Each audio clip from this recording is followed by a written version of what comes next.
جس شخص کے دل میں ایمان کی معمولی سی بھی رمق باقی ہو، اس مہینے میں معمولی ایمانی صلاحیتیں بھی ابھر کر سامنے آ جاتی ہیں۔ رمضان المبارک 2024 میں صرف چند دن باقی رہ گئے ہیں۔ امکانی طور پر رمضان المبارک کا آغاز 11 مارچ سے ہوگا۔ اگر ماہ رمضان المبارک سے قبل اس کی تیاری کے لیے چند چیزوں کا اہتمام کر لیا جائے تو رمضان کی تیاری بہت اچھی ہوگی اور اس ماہ کو زیادہ بہتر انداز سے گزارا جا سکے گا۔ رمضان المبارک ہزاروں برکتوں اور رحمتوں کو اپنے دامن میں لیے ہم پر سایہ فگن ہے، اور یہ بابرکت مہینہ ایمان و تقوی کا مہینہ ہے۔ ہر بندہ مومن اس میں اپنی اپنی ہمت اور ظرف کے مطابق اس کی برکتوں سے لطف اندوز ہوگا۔ جس شخص کے دل میں ایمان کی معمولی سی بھی رمق باقی ہو، اس مہینے میں معمولی ایمانی صلاحیتیں بھی ابھر کر سامنے آ جاتی ہیں۔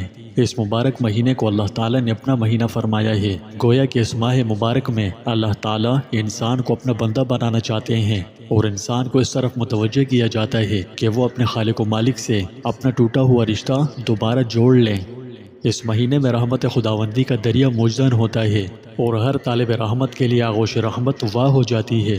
حدیث شریف میں فرمایا گیا ہے کہ اس کا پہلا عشرہ رحمت ہے، دوسرا بخشش اور تیسرا دوزخ سے آزادی ہے۔ یہ نورانیت میں اضافے، روحانیت میں ترقی، اجر و ثواب میں زیادتی اور دعاؤں کی قبولیت کا مہینہ ہے۔ اس میں کسی سائل کو خالی ہاتھ، کسی امیدوار کو نا امید اور کسی طالب کو ناکام و نامراد نہیں رکھا جاتا، بلکہ ہر شخص کے لیے اس مہینے میں اللہ تعالیٰ کی طرف سے رحمت و بخشش کی صلاح عام ہوتی ہے۔ اللہ تعالیٰ کے مقبول بندے سال بھر سے ماہ مبارک کی آمد کے لیے بے چینی سے منتظر اور بے قرار رہتے ہیں، اور جو شخص خدا نخواستہ ان بابرکت اوقات میں بھی اللہ کی طرف توجہ کرنے سے محروم رہے اور ٹھاٹے مارتے ہوئے دریائے رحمت خداوندی کی طغیانی کے باوجود حصول رحمت کے لیے اپنے دامن نہ پھیلائے، اس محرومی سے اللہ بچائے۔ یہ ایسا مہینہ ہے جس کی تیاری بہت پہلے سے شروع کر دینی چاہیے۔ چنانچہ حضرت انس رضی اللہ عنہ فرماتے ہیں کہ شعبان کا چاند نظر آتے ہی صحابہ کرام معمول سے زیادہ تلاوت قرآن پاک کی طرف خوب متوجہ ہو جاتے، اپنے اموال کی زکوٰۃ نکالتے تاکہ غرباء و مساکین مسلمان ماہ رمضان کے روزوں کے لیے تیاری کر سکیں۔ حکام قیدیوں کو طلب کر کے جس پر حد یعنی شرعی سزا قائم کرنا ہوتی اس پر حد قائم کرتے، بقیہ میں جن کو مناسب ہوتا انہیں آزاد کر دیتے، تاجر اپنے قرضے ادا کر دیتے، دوسروں سے اپنے قرضے وصول کر لیتے۔ یوں ماہ رمضان المبارک سے قبل ہی اپنے آپ کو تمام دنیاوی مشاغل سے فارغ کر لیتے، اور رمضان شریف کا چاند نظر آتے ہی غسل کر کے بعض حضرات عبادت میں لگ جاتے۔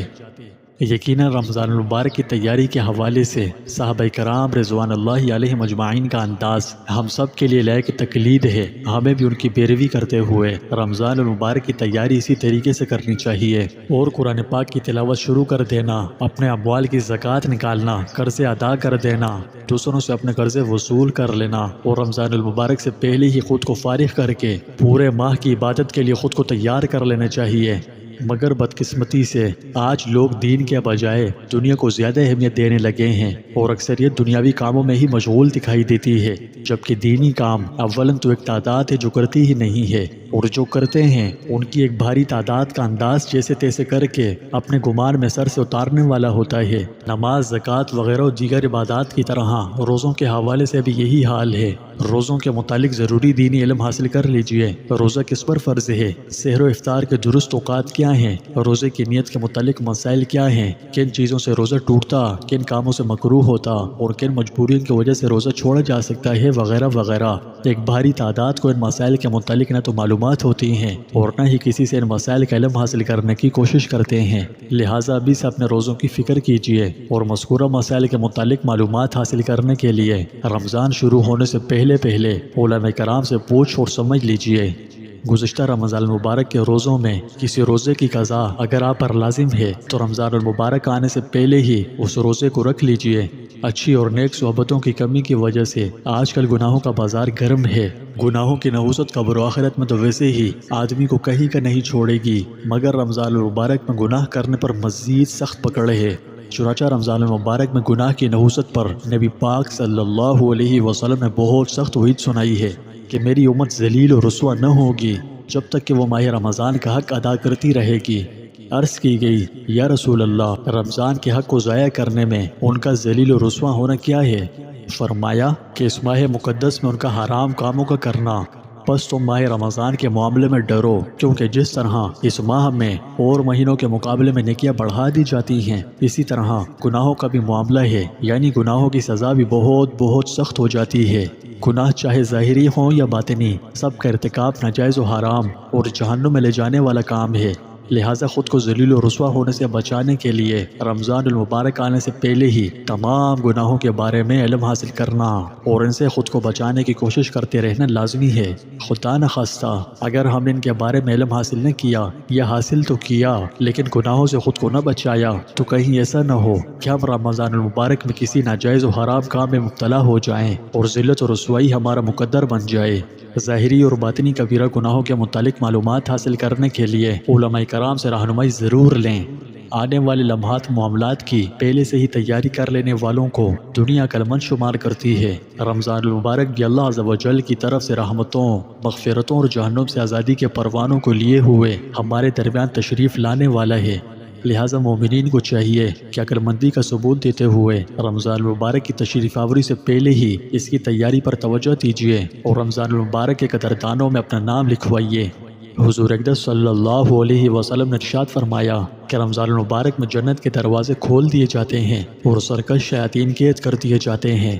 یہ کتنی بڑی خوش نصیبی کی بات ہے کہ ہم جیسے سیاہ کاروں کے لیے شیاطین کو قید کر دیا جاتا ہے۔ اس کی وجہ سے بڑے بڑے گناہ گاروں کو بھی نیک اعمال کرنے کی توفیق ہو جاتی ہے۔ یہاں ایک سوال پیدا ہوتا ہے کہ جب سرکش شیاطین قید کر دیے جاتے ہیں تو پھر آخر لوگوں سے گناہوں کا صدور کیوں ہوتا ہے؟ اس کے کئی جوابات ہیں۔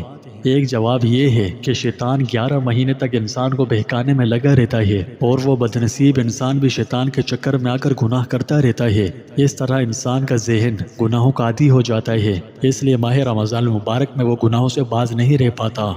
یہ بات بھی تجربے میں آئی ہے کہ زیادہ تر گناہوں کا صدور انہی لوگوں سے ہوتا ہے جو رمضان کے علاوہ بھی کثرت کے ساتھ گناہوں میں پڑے رہتے ہیں، چونکہ ان کا نفس گناہوں پر دلیر ہو چکا ہوتا ہے، اس لیے وہی نفس ماہ رمضان میں بھی ان کو گناہوں پر ابھارتا رہتا ہے۔